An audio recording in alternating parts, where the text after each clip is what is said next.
পটলের অন্যান্য রেসিপিগুলির থেকে এই রেসিপিতে একটা আলাদা চমকপ্রদ ব্যাপার আছে।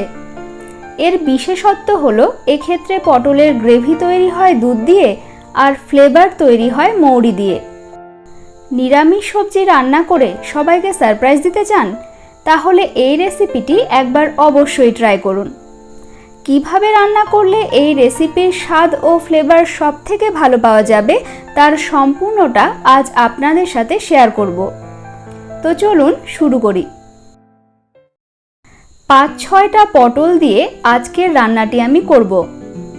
পটলগুলোর সম্পূর্ণ চোখা না ফেলে এইভাবে হালকা ছুলে নিতে হবে আর মাঝ বরাবর দুভাগ করে নিতে হবে। হাফ চামচের মতো লবণ আর হাফ চা চামচের মতো হলুদ দিয়ে পটলগুলো মাখিয়ে নিচ্ছি।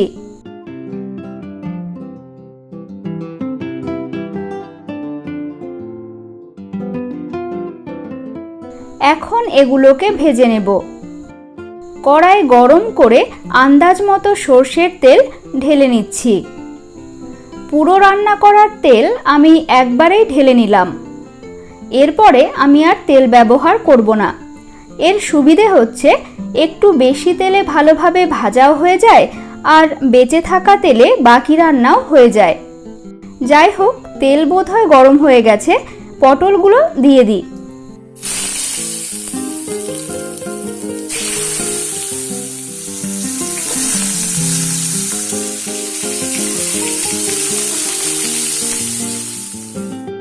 দু মিনিট ঢাকা দিয়ে হতে দিই।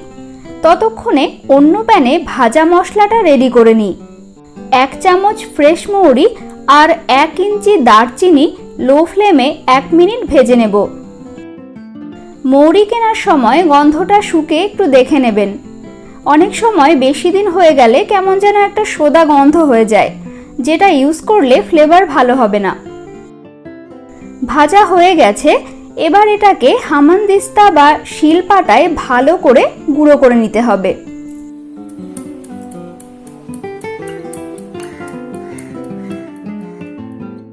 গুঁড়ো মশলা রেডি।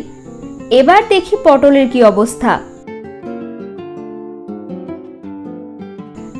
প্রায় হয়ে এসছে, আর অল্প আঁচ লাগতে দেব। তবে একদম লাল লাল কড়া করে ভাজলে কিন্তু হবে না। এই দেখুন, ঠিক এরকম অবস্থাতে তুলে নিতে হবে।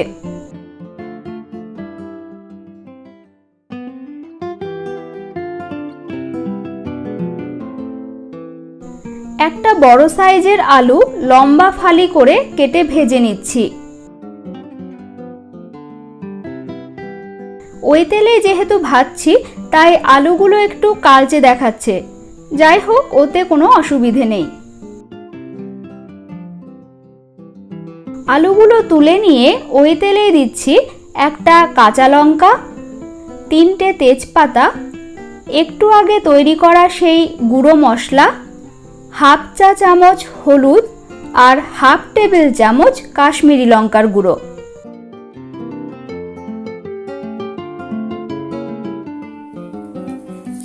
একটু জল দিয়ে হালকা গ্রেভি বানিয়ে নিলাম।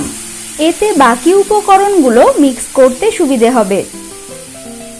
এতে আরও অ্যাড করছি 1 চামচ আদা বাটা, হাফ চামচ লবণ, হাফ চামচ চিনি।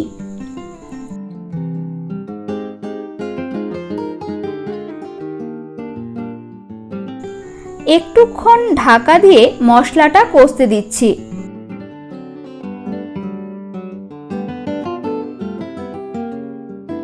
সমস্তটা প্রায় রেডি। এবার দুধ দেওয়ার পালা। ফ্লেমটাকে মিডিয়ামে রেখে 1 কাপ ঈষদুষ্ণ দুধ ঢেলে দিলাম। দুধ দেওয়ার পর দুরকম পরিস্থিতি হতে পারে।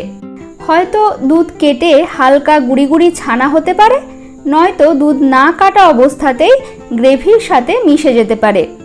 ছানা কাটলে রেসিপিটি হবে শুকনো শুকনো মশলাদার, আর ছানা না কাটলে হবে মাখো মাখো গ্রেভির মতো। মানে একই রান্নায় দু রকমের টুইস্ট। আপনার ক্ষেত্রে কোনটা হলো নিচে কমেন্ট বক্সে জানাতে ভুলবেন না। পটল আলুগুলো দিয়ে 5 মিনিট লো ফ্লেমে ঢাকা দিয়ে দিচ্ছি।